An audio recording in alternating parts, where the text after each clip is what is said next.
El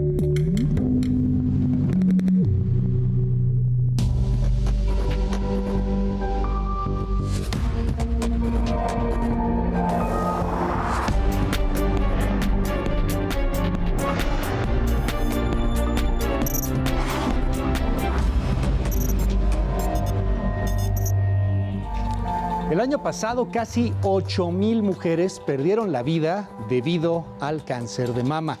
Este octubre es el mes de la lucha internacional contra la enfermedad. Vamos a platicar de muchas cosas al respecto, de cómo se puede prevenir, de los tabúes que hay alrededor. Bienvenidos, esto es Contracara, yo me llamo Luis Cárdenas. Comenzamos. El 19 de octubre de cada año se conmemora el Día Mundial de la Lucha contra el Cáncer de Mama, fecha que pretende concientizar a la población sobre la importancia de la detección precoz con la finalidad de mejorar el pronóstico y la supervivencia de los casos de este tipo de cáncer. Que al final, pues no solamente se requiere un mes de concientización de esta enfermedad tan frecuente, común, sino que se requiere pues una concientización constante en todo el año, y no solamente de cáncer de mama, sino de pues, todas las enfermedades oncológicas en general. La importancia de prevenir y controlar el cáncer de mama radica en las estadísticas, las cuales apuntan a que 1 de cada 12 mujeres se enfrentará a esta enfermedad a lo largo de su vida. La incidencia de esta enfermedad es en promedio de 2.3 millones de nuevos casos al año en todo el mundo, de acuerdo con el Centro Internacional de Investigaciones sobre el Cáncer, organismo que forma parte de la Organización Mundial de la Salud. El cáncer de mama es la causa más común de muerte por cáncer en las mujeres y la quinta causa más común de muerte por cáncer en general. Cifras del Instituto Nacional de las Mujeres señalan que en México cada 2 horas muere una mujer a causa del cáncer de mama. De acuerdo con el Instituto Nacional de Estadística y Geografía, en 2021 murieron 90.525 personas por tumores malignos, de los cuales 7.973 fueron por cáncer de mama. Casi 9 de cada 10 mujeres que tienen este diagnóstico están vivas a los 5 años del tratamiento, lo cual en muchos casos significa poder llevar una vida normal y activa durante los siguientes años. El cáncer de mama también se presenta en hombres, aunque es poco frecuente. Según cifras de los Centros de Prevención de Enfermedades en los Estados Unidos, aproximadamente 1 de cada 100 personas diagnosticadas con este padecimiento corresponde al género masculino. Del total de mujeres por cáncer de mama en México en 2021, el 94% fueron mujeres, mientras que el 0.6% fueron hombres. Para los hombres, el principal factor que origina esta enfermedad es el hereditario, aunque también puede estar relacionado a otros factores como procedimientos quirúrgicos y terapias de radiación. La Organización Panamericana de la Salud estima que si no se toman medidas para prevenir y controlar la enfermedad, hacia 2040 el número de personas diagnosticado con la patología aumentará un 57% en todo el mundo. Si te encuentras una bolita en la axila, no tengas miedo y acércate. Sin lugar a dudas, es buena opción. La detección precoz del cáncer de mama reduce el riesgo de morir por la enfermedad entre un 25 y un 30% o más, por lo que expertos recomiendan ciertas medidas que puedan ayudar, como llevar una alimentación balanceada, disminuir el consumo de azúcares y grasas, practicar ejercicio al menos 30 minutos diariamente, evitar el cigarro y el alcohol y realizar una autoexploración mamaria mensual a partir de los 20 años. Además, a partir de los 40 años se puede realizar una mamografía cada 1 o 2 años. Muy pero muy buenas noches, bienvenidos a Contracara. Yo me llamo Luis Cárdenas y bueno, pues el día de hoy vamos a platicar sobre el cáncer de mama. Ya sé, en este país preferimos de repente no hablar de enfermedades. No vaya a ser la de malas, ¿verdad? ¿Para qué voy al doctor? Si voy al doctor, ¿qué tal que me encuentra lo que no quiero que me encuentre? Oiga, hay que quitarnos estas telarañas de la cabeza, hay que quitarnos estos tabúes. Muchas vidas se pueden salvar simplemente por la prevención. El día de hoy me da un gran gusto poder saludar primero a la doctora Delia Cruz. Ella es ginecóloga, oncóloga del Hospital General. Bienvenida, muchísimas gracias por estar con nosotros. Muchas gracias, Luis. Gracias. Un placer. Gracias, doctora. El día de hoy también me da muchísimo gusto poder saludar a la doctora Esmeralda Romero. Ella es cirujana oncóloga egresada del Instituto Nacional de Cancerología. Doctora Esmeralda, bienvenida. Un placer estar aquí con ustedes. No, hombre, al contrario, muchas gracias. Y también se encuentra hoy con nosotros la doctora Verónica Zavala Franco. Ella es cirujana plástica. Doctora, bienvenida, ¿cómo estás? Muchas gracias por la invitación. Al contrario, muchas gracias y gracias por estar aquí y gracias por dejarnos pues platicar abiertamente sobre este tema. Yo quisiera que comenzáramos de entrada con preguntas que nos están enviando en el auditorio. Les recuerdo, @Heraldo de México. Síganos en todas nuestras redes sociales, ahí estamos, @Heraldo de México, o en las mías, @Luis Cárdenas MX, sobre el tema del cáncer de mama. Preguntas directas para las especialistas que están hoy aquí con nosotros. Y bueno, lo primero que yo quisiera preguntarles, doctoras, yo sé que a lo mejor es muy difícil la pregunta y la respuesta, pero ¿por qué hay cáncer de mama? ¿Hay causas específicas? Ahora sí que de repente uno dice, ¿por qué me toca a mí? ¿Qué pasó? ¿Por qué hay cáncer de mama? No sé si comenzamos contigo, doctora Esmeralda.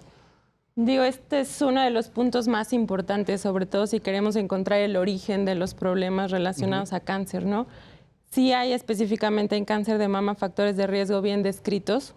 El tener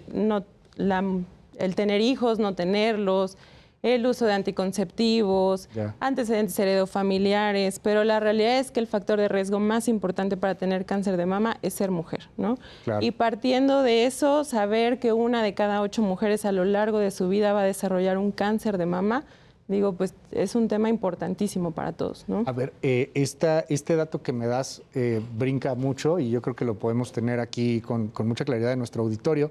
1 de cada 8 mujeres va a tener cáncer de mama.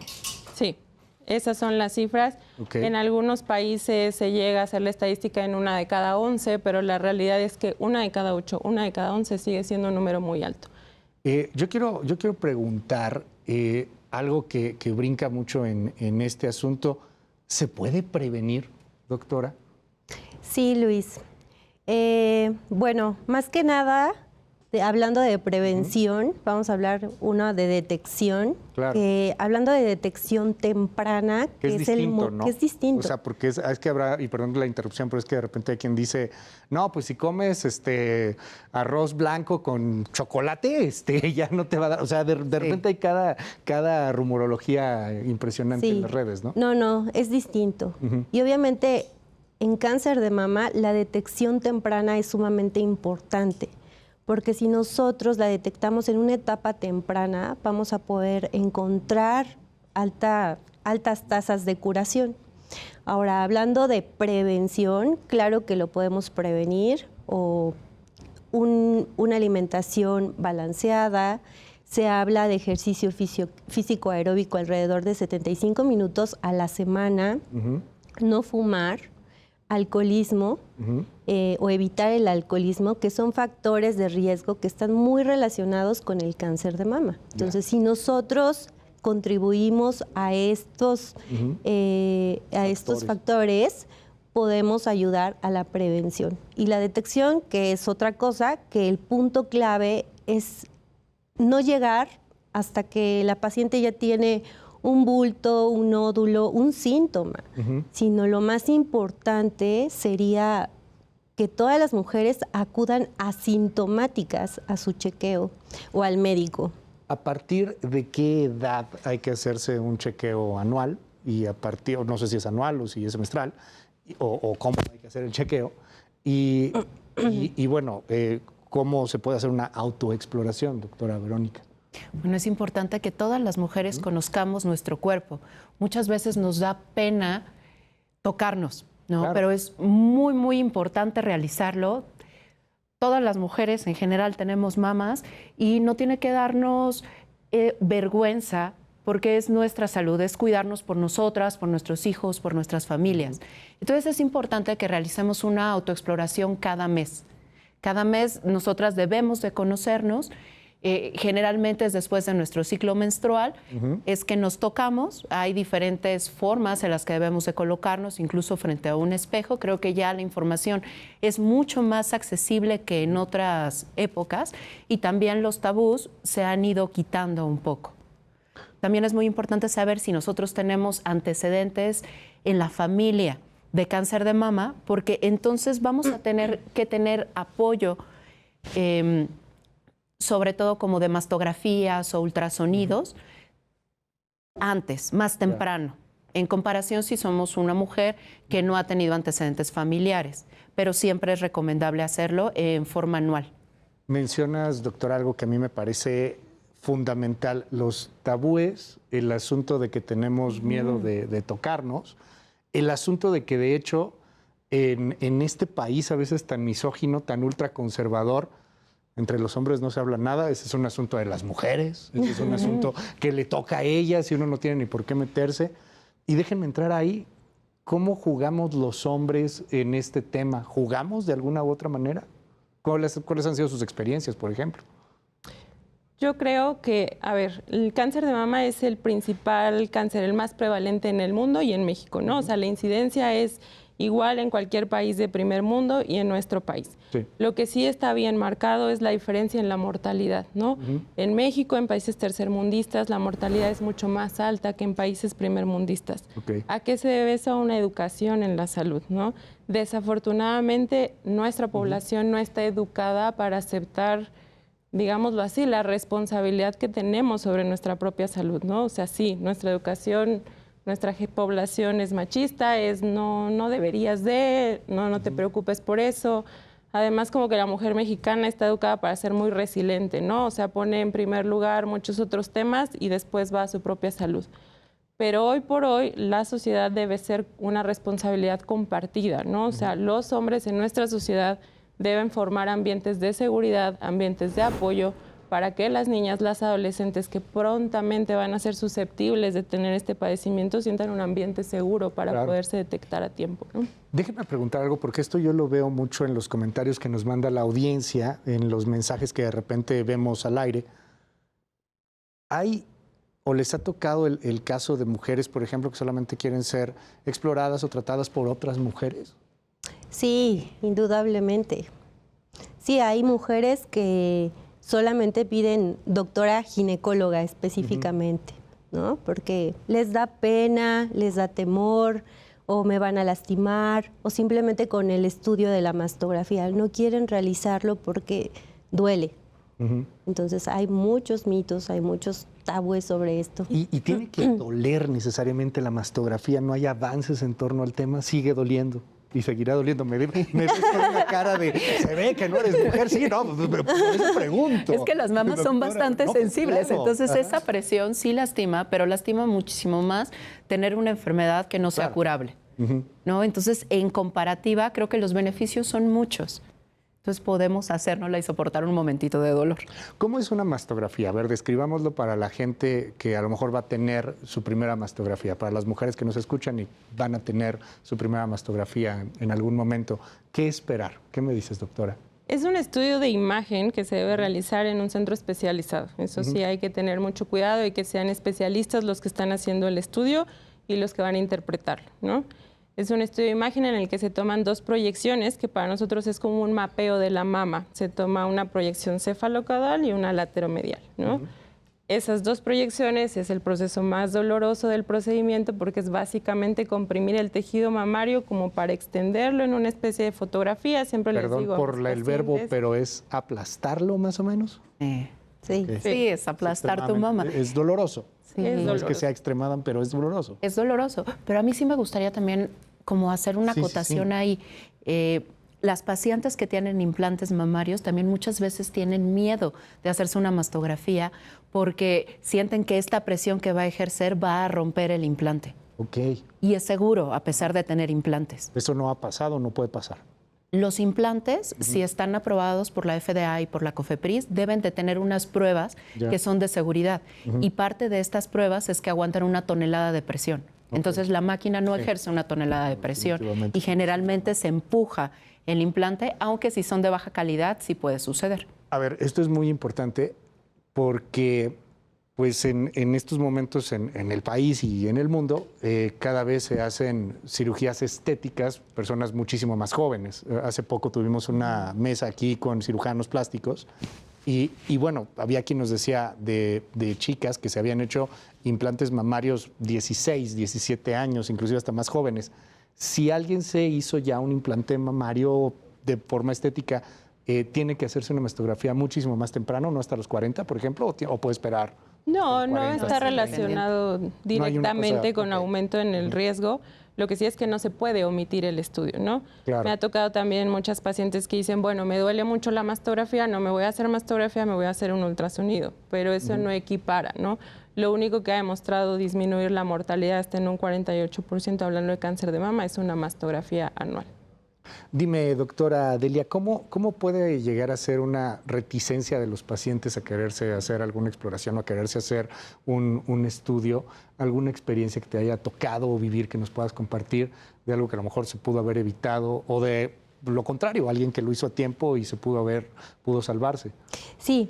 Mira, aquí voy a hacer hincapié respecto a las edades, porque me parece de suma importancia. Entonces, todas las mujeres deben acudir a una exploración clínica a partir de los 25 años de edad, por un médico, oncólogo, ginecólogo, alguien experto en que sepa revisar mama. 25 años, exploración clínica, que no es mastografía o ya incluye No. Revisión clínica. Voy para la mastografía. Y la mastografía está indicada en todas las mujeres a partir de los 40 años. La norma dice cada 2 años, pero mi experiencia como oncóloga o lo que yo te puedo decir es que se debería de hacer cada año. Agregando el estudio de ultrasonido mamario, porque es muy importante las dos cosas. Ahora, hay muchas pacientes que dicen, no me hago la mastografía porque me puede dar cáncer o me puede dar alguna otra enfermedad por solo realizarme el estudio. Yo no he conocido una paciente que tenga un cáncer secundario a que se haya hecho un estudio.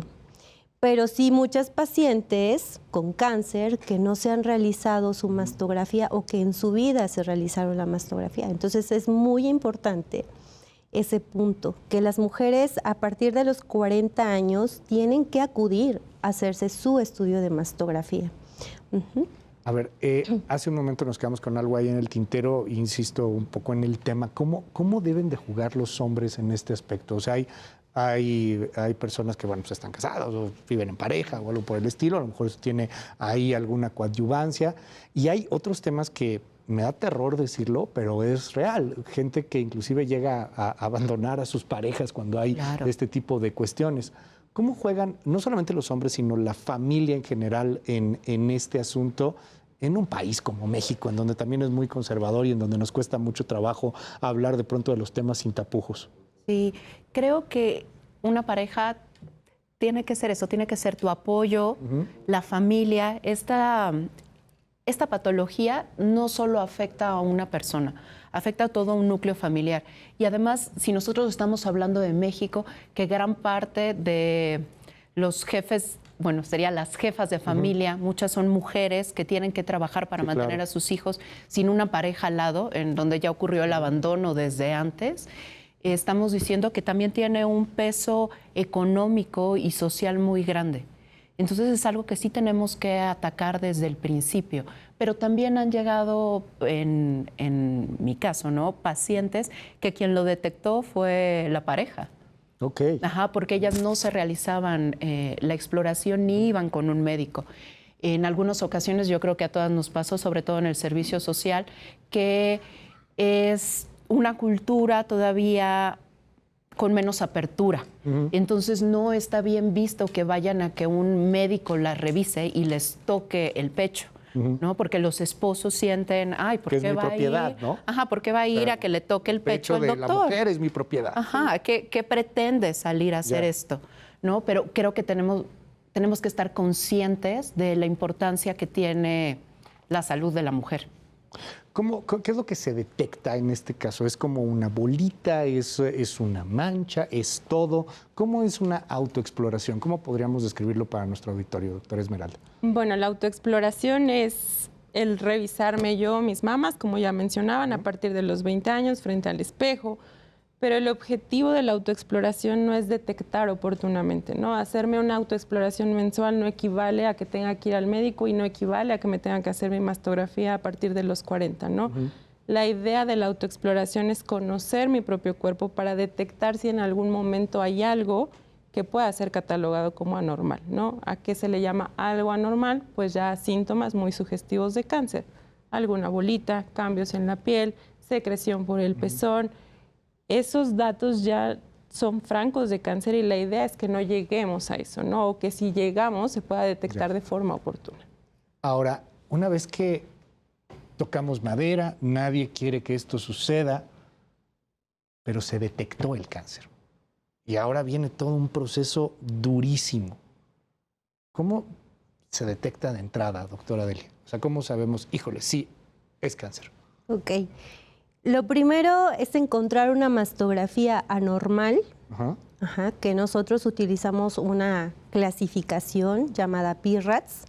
De ahí el BI-RADS nos da un indicador para poder nosotros tomar una biopsia, que va a ser el estudio para poder confirmar el cáncer. Entonces, hay distintos tipos de biopsia que se pueden hacer.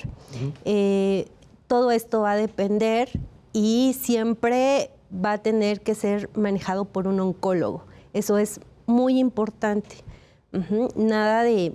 Hay muchas pacientes que o no acuden al oncólogo porque la palabra cáncer también da mucho miedo. ¿Cómo no? Y acuden a otro médico y entonces nos saltamos ciertos estándares o protocolos que nosotros... Ahora con internet uno se diagnostica de lo que sea en 2 segundos, ¿no? Exacto. O sea, también hay que tener cuidado. Lo que me dices es importantísimo. Un cáncer solamente puede ser diagnosticado sí o sí por un oncólogo. Por un oncólogo. Okay. Porque nosotros tenemos ciertos protocolos para llegar al diagnóstico. Entonces, lo que tenemos que hacer, si ya tenemos el bulto, el nódulo, es tomar tejido de ahí, del nódulo, y mandarlo a revisar con un patólogo. Esto se hace a través de biopsias, que hay distintos tipos de biopsias también, para poder llegar al diagnóstico. Déjame ir, doctora Verónica, con una pregunta, a lo mejor es políticamente incorrecta, pero ahí está. O sea, no cualquier persona a la que se le detecta cáncer va a tener una mastectomía o le van a extraer el seno. No a todos, no a todas las que tienen detección de cáncer van a tener que pasar por una etapa así. Sí. ¿O sí? No, no todas. Okay. Y además el diagnóstico de cáncer de mama no es una sentencia de muerte. Por eso es importantísimo que estemos atentos, todos, a esos pequeños datos. Por eso es importante hacernos nuestras mastografías anuales, porque si lo detectamos a tiempo es curable. Yo creo que por eso es tan importante toda esta campaña y todo este mes dedicado, porque hay muchas vidas que se pueden salvar fuera de las mamas, ¿no? Sí, claro. Esta cuestión que me dices me parece fundamental. Vamos a irnos casi que a un corte comercial, pero antes de la pausa quisiera, si puedes ver a la cámara, por favor, doctora, y repetir esto que dijiste, el diagnóstico de cáncer de mama no es una sentencia. Sí. El diagnóstico de cáncer de mama no es una sentencia de muerte, es un llamado para atenderse. Podemos repetir lo mismo antes de irnos a la pausa. Lo estoy aprovechando de verdad para que hagamos 50 cortes de esto, lo podamos pasar, lo saquemos una y otra vez al aire. Por favor, doctora Esmeralda. Sí, claro. El diagnóstico de cáncer de mama no es igual a que me voy a morir de cáncer de mama, ¿no? De hecho, detectado en una etapa temprana, existe una sobrevida hasta el 98%. Entonces, lo importante es atenderse a tiempo. Doctora Delia. El diagnóstico de cáncer de mama no es una sentencia de muerte. Hay que diagnosticarlo en una etapa temprana para alcanzar una supervivencia alta. Y esto va a ser con la detección temprana, acudiendo a sus chequeos anuales. Muchísimas gracias, doctoras. Vamos a irnos a una breve pausa. Estamos en El Heraldo de México, esto es Contracara, yo me llamo Luis Cárdenas. No, el diagnóstico de cáncer de mama no es una sentencia de muerte. Vamos a regresar con mucho más. Estoy esperando sus preguntas, sus comentarios, @Heraldo de México o en @Luis Cárdenas MX. Seguimos con mucho más.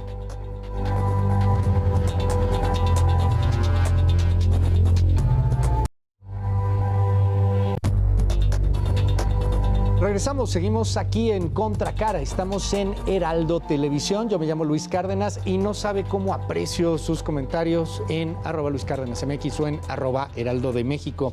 Oiga, estamos platicando de un tema tabú para la sociedad, estamos platicando el día de hoy sobre el cáncer de mama y nos quedábamos pues con muchas dudas antes de irnos a la pausa. Yo quiero agradecer de nueva cuenta a la doctora Delia de la Cruz, ella es ginecóloga, oncóloga también del Hospital General. Doctora Delia, gracias por estar con nosotros. Un placer. No, hombre, al contrario, de verdad, muchas gracias.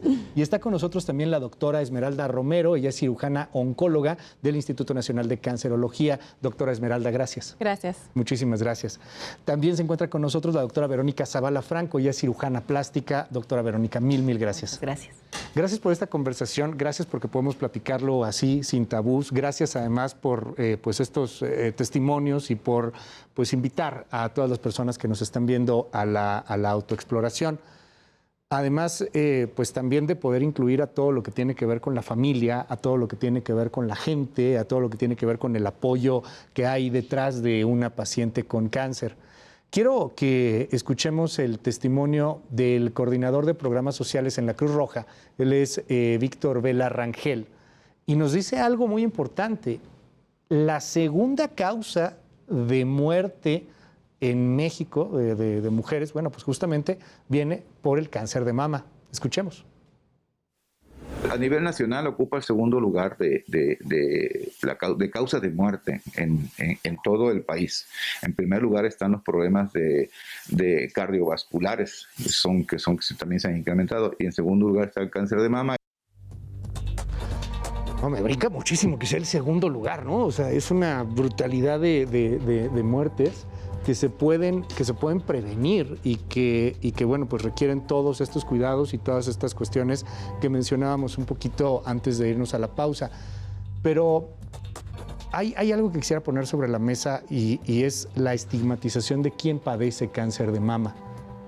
¿Cómo se vive esto? Quiero comenzar contigo, doctora, porque como cirujana plástica supongo que has visto pues muchos casos al respecto del tema. Una mujer que de repente pues tiene que ser amputada, que le tienen que quitar un seno, no sé si la palabra correcta es esa, la de amputar, pues termina por ser señalada, estigmatizada en una sociedad que más bien debería de apoyarla. ¿Cómo se vive este proceso tan difícil? Y bueno, entendámoslo también un poco los hombres. Es como, de pronto, a lo mejor hago un símil erróneo, pero es como si te van a quitar el pene, por ejemplo. O sea, es algo importantísimo, es algo muy íntimo, es algo muy difícil. ¿Cómo es? Sí, es realmente un duelo. Es un duelo porque tienen una pérdida corporal. Pero también está muy estigmatizado la reconstrucción de mama. No es tan abierto el proceso. Generalmente, si los pacientes perdieran un dedo, un brazo, una pierna y hubiera opción de reconstruirlo, nadie le diría, oye, es que te importa más la vanidad que tu salud. Pues no. Nadie lo diría. No. ¿no? Pero en este caso, como es el pecho, como es una mama, es la glándula mamaria, sí se tiene ese pequeño estigma. Hay pacientes que deciden reconstruirse y hay pacientes que deciden no reconstruirse. Está bien porque es su cuerpo. Algunas tienen temor de reconstruirse porque piensan que esto va a afectar cómo va a dar el seguimiento del cáncer de mama, pero por eso se debe de trabajar muy en conjunto con los oncólogos para que veamos el momento oportuno de hacerlo. Hay momentos en los que se puede hacer esta reconstrucción de forma primaria. La paciente entra a cirugía, sobre todo cuando son estadios pequeños, y de acuerdo con el oncólogo y con la paciente se platica, porque ella es una parte súper activa. O sea, es en quien se está haciendo la cirugía. Claro. O sea, ella tiene que tomar también esas decisiones. Cuando es inmediato, aunque sí sufre una cirugía, la pérdida es importante, pero no es tan grande de que ella vea su cuerpo con una parte menos. ¿No? Esto sí implica un trauma psicológico importante que se tiene que manejar con tanatología, con psicólogos y con psiquiatras. Pero lo minimizamos mucho. Y como comentaban las doctoras, generalmente las mujeres, sobre todo, bueno, también las mexicanas, somos muy resilientes, ¿no? Entonces es como, bueno, pues me aguanto porque tengo que sacar adelante a mi familia y mis hijos, y entonces yo al final ya, gracias a Dios, no tengo cáncer y no necesito una reconstrucción. Pero sí usan prótesis externas que para muchos pacientes son caras, que es incómodo porque no pueden usar ropa normal, no pueden usar escotes. Sí afecta su autoestima y cómo se desenvuelven normalmente. Hay pacientes que deciden no reconstruirse y también está muy bien, pero siempre y cuando haya sido su decisión bien informada. La misma reconstrucción, me imagino, les pregunto, doctoras, está hasta estigmatizada, ¿no? En algunos totalmente. Puntos de la sociedad. Y déjenme entrar a un tema también importante, porque no quiero mezclar política y esas cosas, ahora sí que cada quien que crea en lo que quiera, pero pues perdón, es que no es Dinamarca, ¿no? O sea, no son los países nórdicos, con todo el respeto, aunque tenemos grandes médicos y tenemos gran personal, pero es una enfermedad también extremadamente cara. ¿Cómo se trata en el sistema de salud público? ¿Qué experiencias nos pueden compartir, doctora Esmeralda? Yo creo que en nuestro país existen grandes hospitales del sistema de salud público, ¿no? El hospital de donde orgullosamente soy egresada, el Instituto Nacional de Cancerología, el Hospital General, el Hospital Central Militar. Hay hospitales dedicados a la atención de mama que tienen los recursos para hacerlo, ¿no? Eso no lo vamos a negar. Pero la gran mayoría de las pacientes no llegan a esos hospitales. Esa es la realidad más preocupante, ¿no? Tener acceso a esos hospitales es pasar por un proceso muy largo. Se hizo un estudio y en promedio las mujeres mexicanas tardan 11 meses desde la detección hasta llegar a un tratamiento. No me digas eso. Pensar 11 meses en cáncer es hablar de progresión, hablar de etapas avanzadas y hablar de tal vez perder la oportunidad de un tratamiento curativo, ¿no? Es la diferencia entre la vida y la muerte. Esa es la diferencia entre un país de primer mundo y un país tercermundista como el nuestro. Si alguien no tiene... insisto, es un tema administrativo y no quiero entrar en asuntos políticos, pero si alguien no tiene seguro social ni ISSSTE, como la gran mayoría de personas menores de 40 años en este país, ráscate con tus uñas. O sea, de verdad es un asunto en donde no se atiende este tema o se tiene que atender por obligación. ¿Cómo es eso, doctora? Pues ahorita el programa de gastos catastróficos que algunos hospitales lo tienen, en mi caso, en el Hospital General de México, de donde yo soy egresada, se atienden este tipo de pacientes. Para que hagas un tratamiento oportuno una vez que se haya diagnosticado el cáncer, en el estudio que comenta la doctora, mínimo deberían de ser 3 meses para iniciar el tratamiento. A lo que comenta ella, ¿no? El retraso va de 9 a 11 meses y hace una gran diferencia. O sea, el top que te podrías tardar son 3 meses. El top. O sea, nunca tardarte más de 3 meses y ya te tardaste muchísimo. Y eso no pasa. Somos un país lastimablemente pobre, entonces, y con los insumos que no son suficientes para poder atender a tantas mujeres con este diagnóstico. Yo creo que aquí a lo mejor hay diferencias en las opiniones, pero me gustaría conocerlo desde el punto de vista del sector privado. Pues hay hospitales carísimos, obviamente, pero me imagino que hay algunos que están un poco más accesibles. En un promedio de gastos, más o menos, podríamos tener un aproximado de lo que es enfrentarte a una enfermedad así. Bien difícil, porque entiendo que las etapas, etcétera, pero digo, pongamos simplemente un promedio para darnos una idea. Se hizo un estudio también en donde se valoraron los gastos económicos.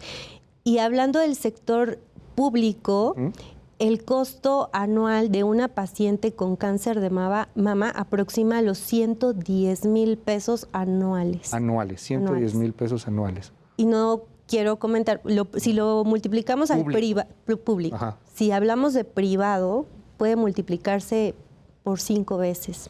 Pero creo que ahí también es muy importante el estadio en el que se encuentra. Si la paciente va a requerir también radioterapia, si va a recibir ciclos de quimioterapia, si necesita todo eso, ya no hablemos de la reconstrucción, ¿no? Tan solo eso, para tratar el cáncer de mama, eso nos puede aumentar los costos muchísimo. Sí, claro. Por eso necesitamos la detección temprana. La detección temprana hace toda la diferencia entre el pronóstico de vida y de salud de la paciente.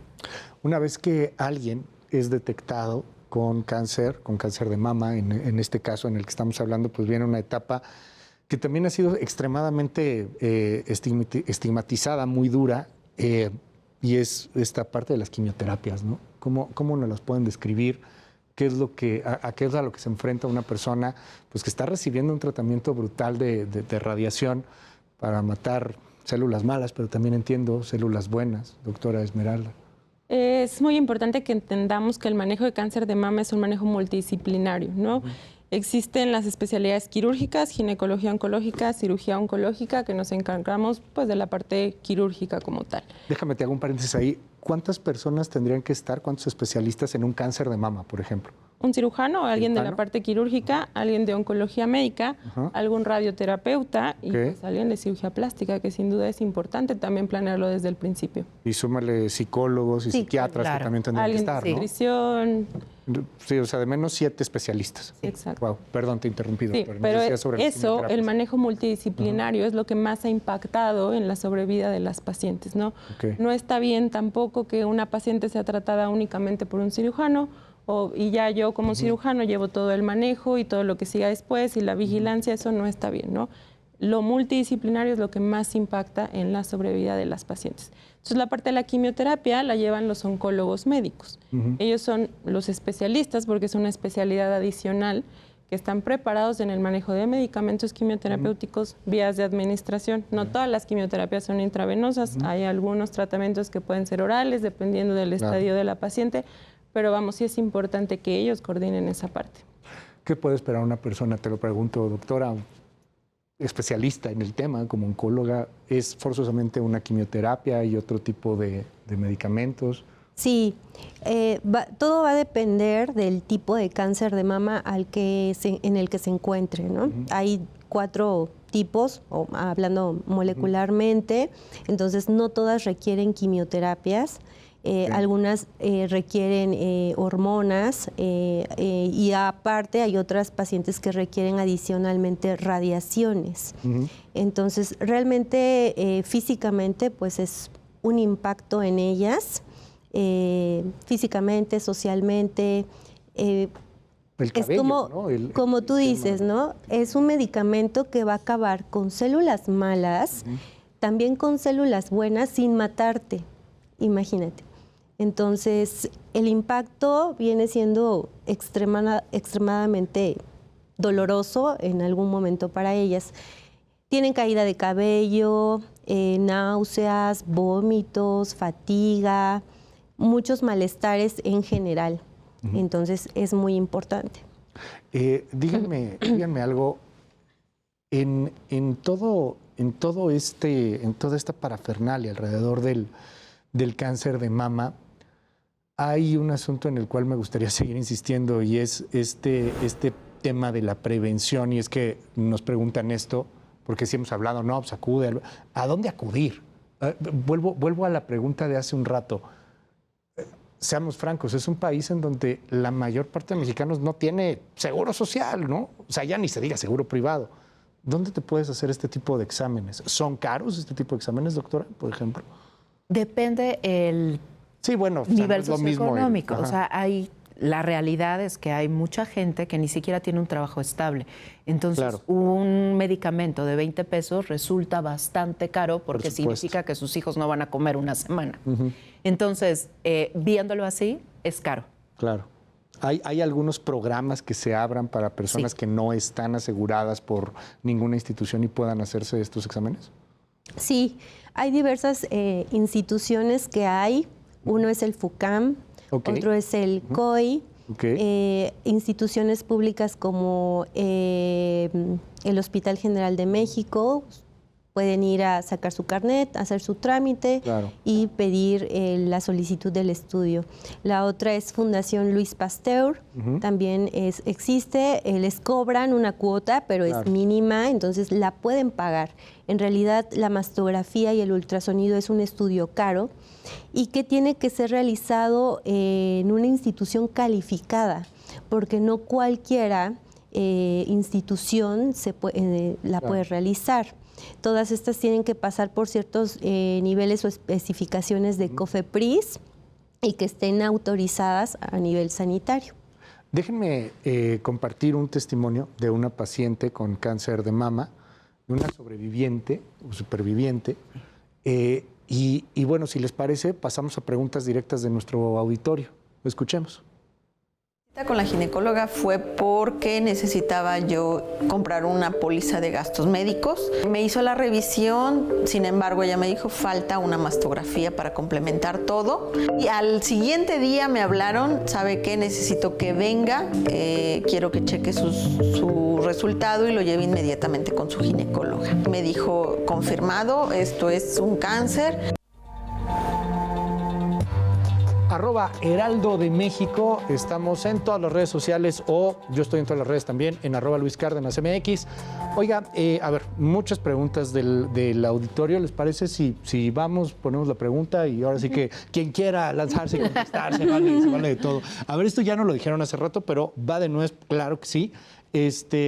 ¿Hay algún alimento para prevenir el cáncer de mama o algún alimento que no hay que comer para prevenir el cáncer de mama? Pues en general se recomienda una dieta saludable, ¿no? Pero algo a lo que le echemos la culpa, que si comes específicamente eso vas a tener fritas. cáncer, no funciona así. Es una serie de factores sumados, pero lo que sí está recomendado es llevar una dieta saludable, ¿no? Y hacer ejercicio. Exactamente. Que todos lo tenemos en mente, frutas, verduras, no grasas. Sí, claro. Claro. Sí, o sea, uno sabe lo que es saludable, ¿no? O sea, de repente sí, o sea, ya sabemos. Esta pregunta te la hacen a ti, doctora Verónica.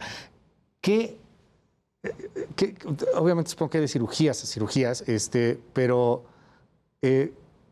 cuando se hace una reconstrucción mamaria, lo que preguntan es qué tan real es, o sea, cómo es físicamente hablando el tema. Depende mucho del tamaño de la mama y del estadio en el que se detectó el cáncer. Sí, nosotros tenemos una detección temprana en una etapa 1, cuando se dejan los colgajos muy bien. Los colgajos es la piel que queda sobre la mama, si se conserva la areola pezón, los resultados son muy buenos. Pueden hacerse con un implante, hay otros pacientes en los que se necesita hacer con un expansor y generalmente quedan muy bonitas. También es para mamas más pequeñas. Cuando son mamas más grandes, generalmente se tiene que hacer también una simetría de la mama contralateral. Y también se pueden utilizar tejidos autólogos, que es tu mismo tejido, se obtiene de ahí y se pone, ¿no? Hay algunos que dependen del músculo recto del abdomen, entonces de una vez es como si te hicieran una abdominoplastía. 2 por 1. 2 por 1 y ya queda la mama. Es un proceso, la reconstrucción no es en sí una cirugía plástica, es una cirugía reconstructiva. Es una cirugía que lleva un desafío grande en muchos sentidos.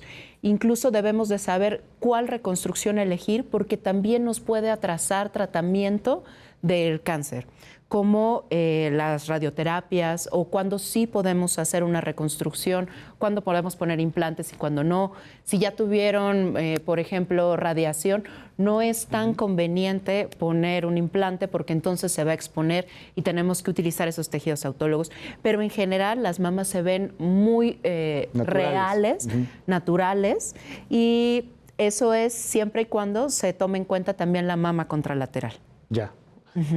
Nos hacen aquí una pregunta también. ¿Es hereditario el cáncer de mama, doctora Delia? Ok. Tiene un factor predisponente, que es el hereditario, pero solo se relaciona hasta el 10%. Y se relaciona con la mutación del gen BRCA, BRCA1 y BRCA2. Entonces, tiene un factor hereditario. ¿Qué es ese gen BRCA? Ese es el gen que puede estar mutado y que lo podemos encontrar en el cáncer de mama y en algunos otros cánceres. Por ejemplo, si el abuelito o el papá o la mamá tuvo cáncer de pulmón, no de mama, ¿hay un riesgo más alto de padecer cáncer de mama? Tendrían que hacer, sí se relaciona, pero tendrían que hacer alguna prueba genética, que no todas las pacientes requieren esta prueba para saber si tienen mutación de este gen. Ya. Esto que acabas de decir sobre la prueba genética, es que también es México y entonces uno de repente como que lo siente muy alejado. ¿Qué tanto estamos avanzados en esas pruebas genéticas? Porque además entiendo es para hombres, mujeres y puedes llegar a detectar las posibilidades de distintos tipos de enfermedades, no solo de cáncer, ¿no? Exacto. Esta prueba no está indicada para todas las pacientes. Eso es algo muy, muy importante que tienen que saber. No quiere decir que porque mi abuelito, mi mamá tuvo, soy candidata a realizarlo. Lo primero que hay que hacer es acudir al médico. El oncólogo va a decidir si esa paciente va a ser candidata o no. De ahí la pasamos a un genetista. El genetista hace un árbol genealógico o revisa y es un segundo filtro para saber si requiere o no la prueba genética. Ya. Déjame hacerte una pregunta que también está aquí en el auditorio. Doctora Esmeralda, me quedé y no me puedo olvidar de la frase que dijiste hace rato, pues ¿cuál es uno de los factores más importantes para tener cáncer de mama? Pues ser mujer, ¿no? O sea, es el más preponderante, pues, de ser mujer. Pero también en el punto cero, no sé, creo que punto 0.5, una cosa por el estilo, le da a los hombres. ¿Cómo es este proceso de un cáncer de mama en hombre? Sí, la verdad es que es mucho menos frecuente, pero también son pacientes que por ser menos frecuentes están menos concientizados, o sea, que pueden tener un problema en la mama, ¿no? La realidad es que el pronóstico no difiere mucho, también en etapas tempranas tienen una sobrevida hasta del 98%. Ellos cursan menos con todo este estigma de perder una mama, de pasar por una cirugía que sí, literalmente es amputar una parte de tu cuerpo. Entonces, la realidad es que son casos mucho menos frecuentes, pero no por eso les va mal y no por eso no tenemos una forma de tratarlos. El tratamiento es básicamente el mismo. Y es menor, ¿no? O sea, ¿tenemos más o menos el dato? 1 en cada 100. 1 en cada 100 hombres puede llegar a tener cáncer de mama. Es muy, muy menor. Estamos ya prácticamente a punto de concluir el programa y yo quiero agradecerles de verdad a cada una de ustedes por estar con nosotros. Y bueno, para ir cerrando, te preguntaría, doctora Verónica, ¿qué papel juega la familia? ¿Qué papel juegan los papás, los hijos, los esposos o las mismas esposas en todo este escenario? ¿Qué le dices a las pacientes que tienen todo este miedo? ¿Con qué cierras? Con un mensaje para toda nuestra audiencia. Algo positivo. ¿Con qué cierras, doctora? Pues creo que lo positivo es eso, que es una enfermedad curable, que podemos detectarla. Eso es una muy buena noticia. El sistema de salud, como lo comentábamos, tiene muchas cosas buenas. Deficiencias, pero muchas cosas buenas. Entonces, realmente estamos capacitados para tratarlo, para tener buenos resultados y sobre todo para que lleven una vida feliz y llena de salud, siempre y cuando lo detectemos a tiempo. Muchísimas gracias. Y eso está en sus manos. Claro, no, es algo que está en nuestras manos y que se puede hacer. Muchas gracias, doctora Verónica, por estar aquí con nosotros. Gracias. Oye, ¿y tienes redes sociales? ¿Te podemos buscar o contactar? Sí, en Facebook y en Instagram como doctora.Verónica Zavala, cirugía plástica. Doctora Verónica Zavala, muchas gracias por estar con nosotros. Doctora Delia, ¿con qué cerramos? Cerramos con la detección temprana. Yo quiero que se lleven este mensaje. Todas las mujeres tenemos en nuestras manos la detección oportuna, autoexplorarnos a partir de los 18 años, examen médico clínico a partir de los 25, mastografía a partir de los 40, agregando ultrasonido, y que vayan cada año a su chequeo con su ginecólogo. Muchas gracias, doctora. Gracias por estar aquí. Un placer. Nosotros. Es la doctora Delia Cruz, ginecóloga, oncóloga del Hospital General. Mil gracias. ¿Y con qué cerramos, doctora Esmeralda? Pues cerramos en que la importancia del cáncer de mama es la detección oportuna. Tenemos muchos tabús en nuestro país y muchas justificaciones para no poder hacer una detección oportuna, pero pues a ver, somos ya también mujeres en el ámbito de la oncología, mujeres que podemos apoyar, mujeres también, y lo importante es hacer que estas cifras tan aparatosas que hemos discutido hoy en día, pues a lo futuro vayan disminuyendo. ¿Podemos contactarlas, doctora Esmeralda? ¿En dónde?